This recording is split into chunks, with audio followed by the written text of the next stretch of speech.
गलियां हैं, सेवरेज का सिस्टम टूट फूट का शिकार है और ये लोग वहाँ रह रहे हैं और मैं इनको मुबारकबाद देती हूँ कि ये इन हालात में भी पाकिस्तान पीपल्स पार्टी को याद कर रहे हैं, एक ऐसे मौके पे कि जब पार्टी में वोट खरीदने के लिए वो PMLN जो है वो पैसे तकसीम कर रही है, इनका रुख उधर के बजाय इधर है। तो ये हमारी कामयाबी की ज़मानत है कि हमारे पास जो लोग हैं, जितने हैं, वो सच्चे पीपल्स पार्टी के जाले और वो हर वक्त हर दम तैयार है निकलने के लिए, लड़ने के लिए।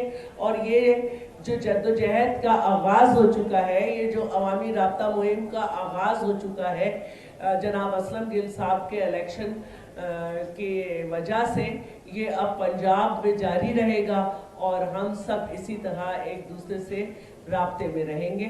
आप कोई बात पूछना चाहते हो तो मैं बिल्कुल रेडी है हम लोग।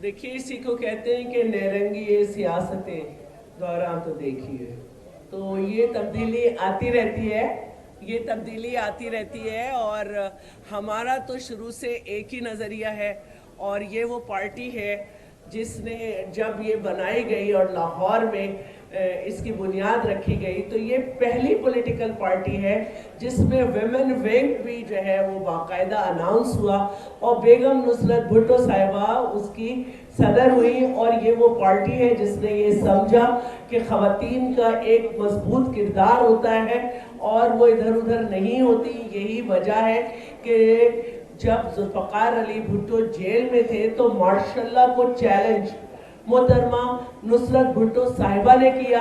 और फिर हमने ये भी देखा कि जब ज़ियाउल हक भी तंग आ गया और सारे लोग उसको वो मिल गए जो भुट्टो के मुखालिफ, पीपल्स पार्टी के मुखालिफ थे, तो उसने बेगम नुसरत भुट्टो की तरफ हाथ बढ़ाया और बेगम नुसरत भुट्टो ने उसका हाथ झटक के पॉलिटिकल पार्टी को तरजीह दी और MRD बनाई।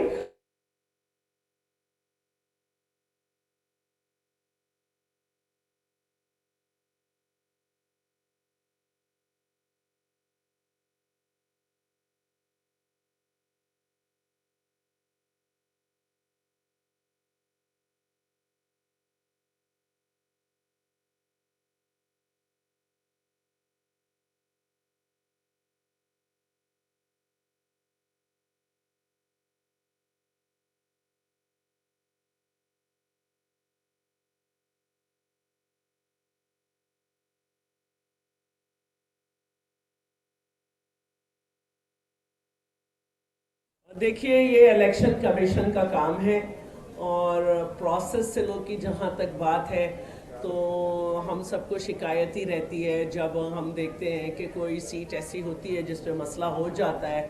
तो अब देखिए, इमरान खान साहब जो है वो अयाज सादिक को कहते थे स्टे के पीछे छुपे हुए, अब वो भी जो है ये है पार्टी फंडिंग केस जो है उसकी मैं समझती हूँ कि 7वीं बरसी हो चुकी है। तो इलेक्शन कमीशन का जो काम है मैं समझती हूँ कि वो ज़रा तेज़ होना चाहिए और जल्दी होना चाहिए ताकि लोगों को पता चले कि मुल्क में वज़ीर आज़म जो रह चुके हैं राजा परवेज़ अशरफ साहब, वो किस किस तरह दो दो लोगों से, चार चार लोगों से फुटपाथ पर, दुकानों पर लोगों से मिल रहे हैं, हम इंटरेक्ट कर रहे हैं। अगर ये पैसे ही बटने थे तो फिर क्या ज़रूरत थी ये हॉल बुक कराने की, ये ख़वातीन निकालने की। ये इस तरह से समीना साहिबा हैं, सोनिया साहिबा हैं, नरगिस साहिबा हैं, और ये सारी ख़वातीन अपने घरों से निकल कर आई हैं। खाना इनके घर में होता है लेकिन ये मेहनत कर रही हैं और मैं समझती हूँ कि ये एक बहुत बुरी बात है। लेकिन छांगा महंगा करने वालों से और वोट ऑफ नो कॉन्फिडेंस में पैसा चलाने वालों से आप क्या तवक्को कर सकते? जो पैसा बचाने के लिए भाग जाएं वो थोड़ा बहुत तो पैसा एक सीट के लिए निकाल सकते हैं जितना उनके पास है।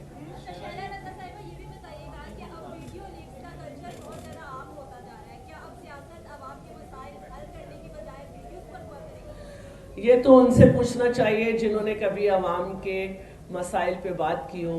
अगर अवाम के मसाइल पे बात होती तो ग्रीन टाउन वगैरह के लोगों पर मुंह पर सिर्फ ये बात ना होती कि ये घर शहीद जुल्फ़िकार अली भुट्टो का तोहफा है, ये गैस उन्हीं की प्रोवाइड की हुई है, ये डेवलपमेंट वर्क जो है वो शहीद बीबी के ज़माने में हुआ, सीवरेज का स्ट्रक्चर जो है जुल्फ़िकार अली भुट्टो के ज़माने में डाला गया। तो हमने तो हमेशा आवाम की सियासत की है, और जब हम यहाँ आए हैं तो उनसे बता रहे हैं कि सिंध में क्या क्या सेहत की फैसिलिटीज़ हैं, क्या ख़वातीन की इकनॉमिक एम्पावरमेंट के काम हैं। अब जिनके पास बताने को कुछ नहीं होगा तो फिर वो यही करेंगे। हम तो आज भी आवाम से ही रब्ता कर रहे हैं। जब हम आवाम के पास जा रहे हैं तो उनके हाल अहवाल को देख रहे हैं। तो अगर उन्होंने कभी आवाम की सियासत की होती तो आज आवाम में होते।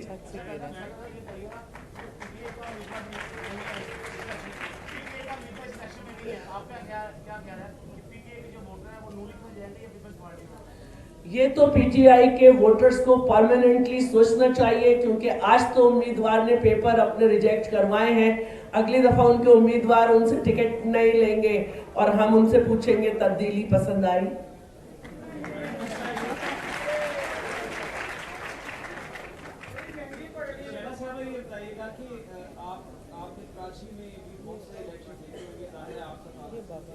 अभी आपने बहुत पिछले काफी दिनों से देख रहे हैं, बड़ी एक्टिव हैं आप, क्या डिफरेंशिएट करती हैं सिंध के इंतखाब को और पंजाब के इंतखाब को, खासतौर पर लाहौर में कितने इंथुसियास्टिकली लोग आपको मिल रहे हैं, और क्या आप समझते हैं कितने वोट कितने कौमी तक आप जा सकती हैं?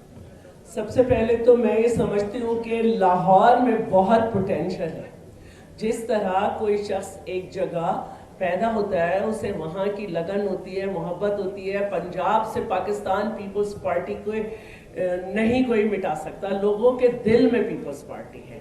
और मैं ये समझती हूँ कि जो मैं काम करना चाहती हूँ जिस तरह से, उसका मैंने 25% भी यहाँ पे नहीं किया, क्योंकि मैं देर से भी आई थी, 2 दफ़ा कराची भी गई।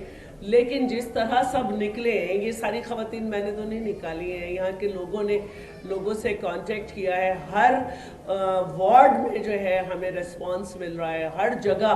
कल हम बाज़ार में थे, अब मुझे नाम सही नहीं आता, धल्ला है या तल्ला बाज़ार है। सिर्फ एक शख्स ने जो है कहा कि जी मैं नून लीग का वोटर हूँ। बाकी उसने भी सीधी बात की ना, लेकिन बाकी जो हमें रिस्पांस मिल रहा था, तो मैं ये समझती हूँ कि पहले ये कहा जाता था कि पीपल्स पार्टी जो है वो मुकाबले में नहीं है, लेकिन अब जो है वो मुकाबला ही हो रहा है, और पीपल्स पार्टी से मुकाबला हो रहा है। और अल्हम्दुलिल्लाह मैं समझती हूँ कि जिस तरह से वोटर चार्ज है, जिस तरह से वोटर चार्ज हुआ है, जिस तरह से आवाज़ हर जगह पहुंच रही है, लोग हमसे मिल रहे हैं, तो बहुत ज़्यादा फ़र्क पड़ेगा। और जैसे मैंने कहा कि ये एक राब्ता मुहिम का आगाज़ है, ये इलेक्शन। इंशाल्लाह हम जो है डोरमेंट कंडीशन से निकल आए।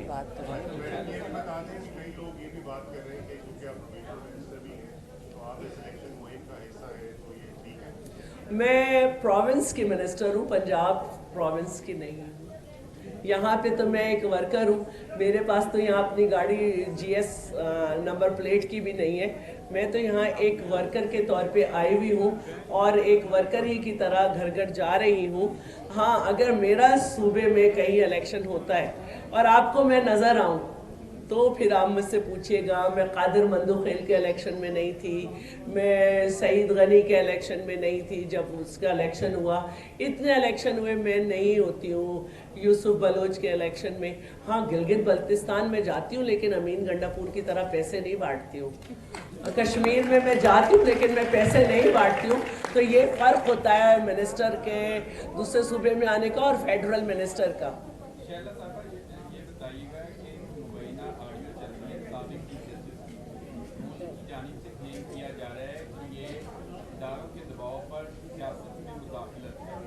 क्या आप समझती हैं कि वाकई सियासत में मुदाखलत है, या नून लीग का अपने ज़ाती मफादात के लिए ऐसी आर्मी टेप लाया है? देखिए, मैं ये समझती हूँ कि अब तो ये काम अदालत का है कि उसका फोरेंसिक है, अगर हुआ और कुछ है तो वो देखें। लेकिन हमने पहले भी देखा कि नून लीग काफ़ी हमें इन चीज़ों में एक्टिव नज़र आई है। जस्टिस कय्यूम साहब का जो मामला है, उनकी जो टेप्स थी, उनके जो वो थे, सबने देखे। उस पर जस्टिस कय्यूम को तो मसला हुआ, वो तो खैर चले अभी भी नवाज रहे हैं उनको, लेकिन जो असल बात थी वो ये थी कि भाई जिसने ऑर्डर दिया उसके लिए कुछ नहीं हुआ। बिल्कुल उसी तरह कि उसको सज़ा हो गई थी, वो अपील में नहीं गया, यहाँ आके फिर शुरू हो गया। तो ये अपने मकासद के लिए जजेस को इस्तेमाल करते रहते हैं। आपको याद होगा जस्टिस रमदे को इस्तेमाल करके इन्होंने सजाद अली शाह की जो तौहीन अदालत का मामला था उसको कलअदम करार दे दिया था। फिर लोग कहते हैं जस्टिस सईदुज़्ज़मा सिद्दीकी और जस्टिस रफ़ीक तारक के साथ मिलके अदालतों पे हमला हुआ। और फिर ये जस्टिस राना शमीम तो इनके अपने आदमी हैं, डिप्टी अटॉर्नी जनरल रहे हैं, सिंध लॉयर्स फोरम के सदर रहे हैं, PMLN सिंध के सदर रहे हैं, बेटा भी इनका आला ओहदे पे रहा है। तो मैं क्या कह सकती हूँ कि जजेस को किसने इस्तेमाल किया, कब किया? बस अब लास्ट क्वेश्चन अगर करना है या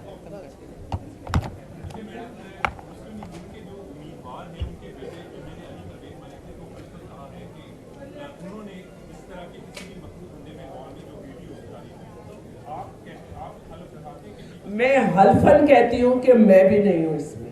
समीना हल्फन, समीना की तरफ से मैं हल्फन कहती हूँ कि समीना भी नहीं है। यहाँ की जनरल सेक्रेटरी और सदर की तरफ से मैं हल्फन कहती हूँ कि ये इस गंदे धंधे में इन्वॉल्व नहीं है। देखिए अली साहब अली मेरा छोटा भाई है। मैं असलम गिल के पास तो पैसा ही नहीं है। असलम गिल के पास अगर पैसा होता, वो इतने बड़े बड़े ओहदों पे रहा है और वो यहाँ से भागा नहीं है, उस पर कोई करप्शन का चार्ज नहीं है, उसका रहन सहन जाके देखें। अगर ये पैसे बांटे जा रहे होते तो हम यहाँ की गलियों में नहीं रुल रहे होते।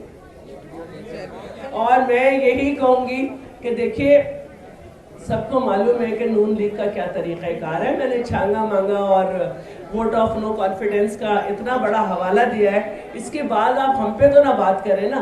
हम तो जब उनकी कैद में थे, मियाँ नवाज शरीफ की कैद में, तो आसिफ साहब की ज़बान काट दी गई थी और वो जो है वो कैदी होते हुए भी बाहर आए, बीमार बन के बाहर चले गए।